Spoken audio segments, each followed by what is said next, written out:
Hey guys, welcome back to the channel. Today we are taking a look at Phil Mickelson's golf swing versus Brooks Koepka's golf swing because the two are very different golf swings. We're going to have a little comparison. First of all, I'm going to run you through Phil's, then I'm going to take you through Brooks, and then we're going to put them together, have a little comparison. And I will switch around Phil's left-handed swing to a right-handed swing just to make it a little bit easier for everyone to visualize and understand. So let's dive in. So first of all, guys, if you are new to the channel, thank you very much for clicking on this video. Make sure to like this video, subscribe to the channel, comment any thoughts you have down below. I'd love to hear what you guys have to think.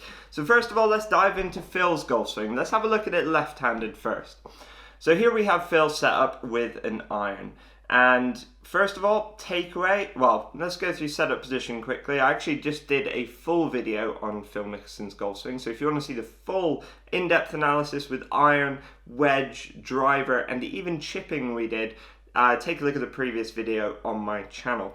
So now let's run through Phil's quickly. Setup, pretty classic neutral setup. Pretty nothing special going on, but very good solid setup. As he takes the club away, we notice if we pause it parallel to the ground, he has this big, huge, wide takeaway. Club face matches spine angle, good hip shoulder turn, taking the club away with his body, keeping that nice triangle between the arms and shoulders. And we can already see he started to load up into his left side, his trail side. As we slowly play this to the top, we're going to notice Phil is going to get a little bit long, if we pause at the top, that club, it looks probably about a 5 iron here. That left elbow, his trail elbow, is quite deep.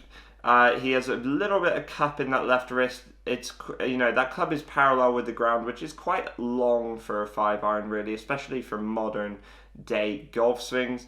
And this is going, but we can see also his body is fully loaded up onto that left side. The body positions are great. If I was to personally change anything, it would be the arm structure. Get those arms and hands a bit more connected, a bit more in front of him with a bit less wrist set.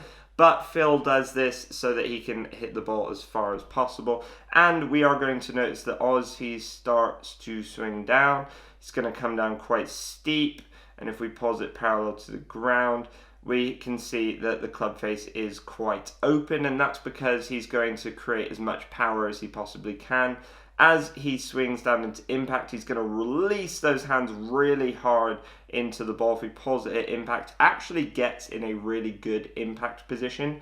I'm just not a massive fan of the before and after of it, if that makes sense, because he has a lot of release. And if we keep playing slowly through, we can see Phil has a huge amount of release in those hands as he flips that club over to square it up and swings through.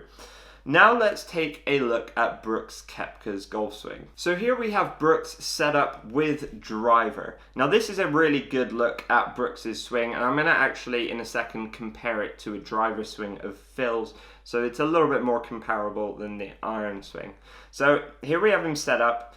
Perfectly good setup position, posture is really good. We can see the hips are pretty much directly over the ankles. That's kind of a nice checklist thing, and everything, feet, knees, hips, arms, shoulders, all in alignment really nicely.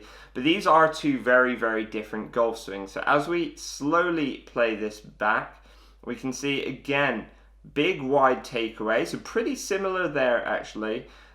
We will put these side to side in a second, but Brooks gets the club a little bit more outside the hands, and he actually has that face a little bit more closed.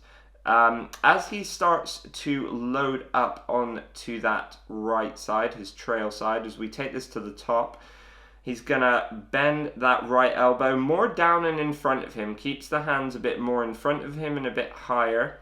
As we pause it at the top here. Again, gets the club quite long. That's because he has quite a bit of bend in that left arm. We can kind of see there is quite a bit of bend in that left arm, and also quite a lot of bow in that left wrist. And he does have a bit of a strong left-hand grip too. But if we can see that his right elbow definitely more down and in front of him, but body-wise, Probably, again, not as big a hip turn as Phil, but actually very loaded into that right side, very stable lower body. This is probably a more modern golf swing than I would say, because he gets the club more square throughout the swing.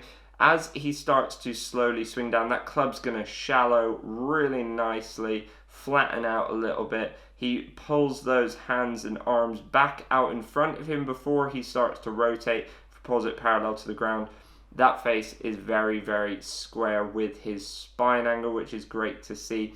Obviously, Brooks likes to hit kind of pretty straight ball, but probably likes to hit a bit more of a cut, really, than any other shape. I think he can kind of move the ball both ways, but primarily likes to hit a cut, but not too much movement on it. So he wants to keep that face nice and square.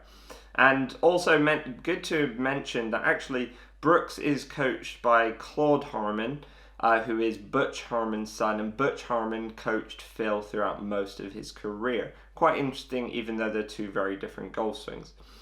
As he starts to come down into impact, we can see already that right heel up off the ground very, very early. If we pause it at impact, I love how connected that right arm, his trail arm, is to his body. Still a lot of bend in it. Great posture here. Has created a lot of space for himself.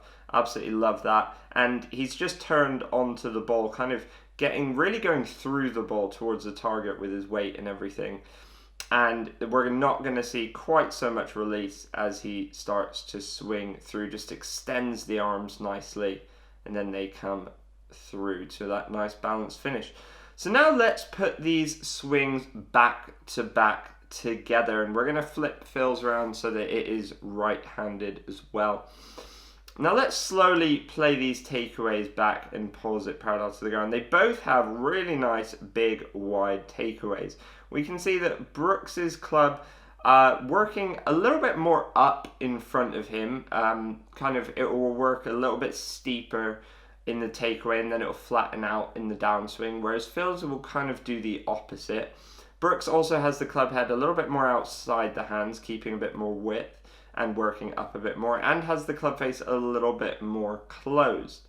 But other than that, pretty similar positions. As we slowly start to play it to the top, we can see Brooks's club working a bit more up, Phil's working a bit more flat, and if we pause it at the top, we can see quite different positions here. We can see Phil, huge hip turn and shoulder turn, pretty much definitely almost bigger than Brooks's, even though Brooks is obviously a younger, probably more athletic player, you would say, typically. Also, if we look at the trail arm position from this angle, their right arm position, we can see that Brooks's is much more connected to his body. It's much more in front of him, and his hands and everything are a little bit higher above his shoulder plane, whereas Phil's, that trail arm is quite deep, and obviously Phil's club is a lot longer. It's a lot longer swing because he has more hip turn, more shoulder turn, gets the trail arm deeper, and obviously has more wrist set. And if we look at the wrist positions, Brooks more bow in the wrist, Phil quite a lot of cup and hinge in the wrist.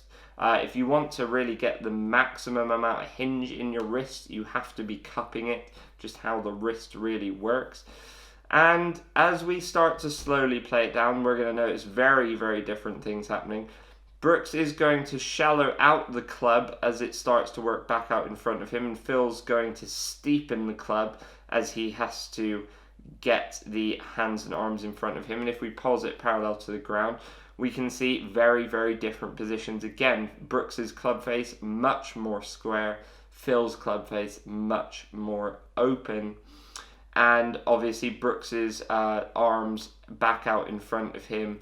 And from here, if we play it through to impact slowly, Brooks is able to just turn and rotate onto the ball and pause it at impact, and Phil has to really release the hands and arms very, very hard. This is why Brooks is a more modern golf swing, because the modern golf swing is more about keeping a squarer club face and rotating onto the ball for maximum consistency, and Phil, slightly more old-fashioned golf swing, very handsy golfer, probably one of the most talented golfers of all time in terms of the best hands through the ball.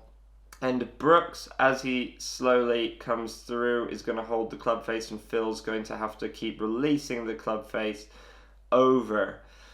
So guys, let's just play those things through one more time and just notice how different they are. Just play them through. We're going to notice just very different swings. If you just pay attention to the way the swing works, Brooks gets more up and in front of him, Phil gets wider and flatter and then has to steepen it on the way down, whereas Brooks will shallow it and flatten it on the way down a little bit.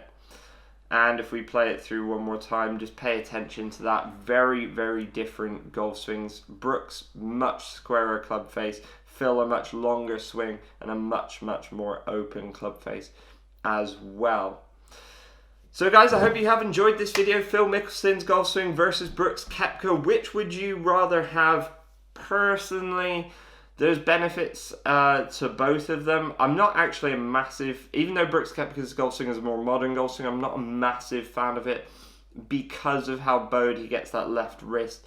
You typically don't really want to be putting that much strain through such a small area, especially in a repetitive sport like golf. So obviously Brooks has had injuries through that left wrist as well, and his knees as well. So interesting that, you know, there's positives and negatives to both of them. Even though Brooks is a more modern kind of athletic golf swing, he has struggled probably more with injuries than I'm aware that Phil has.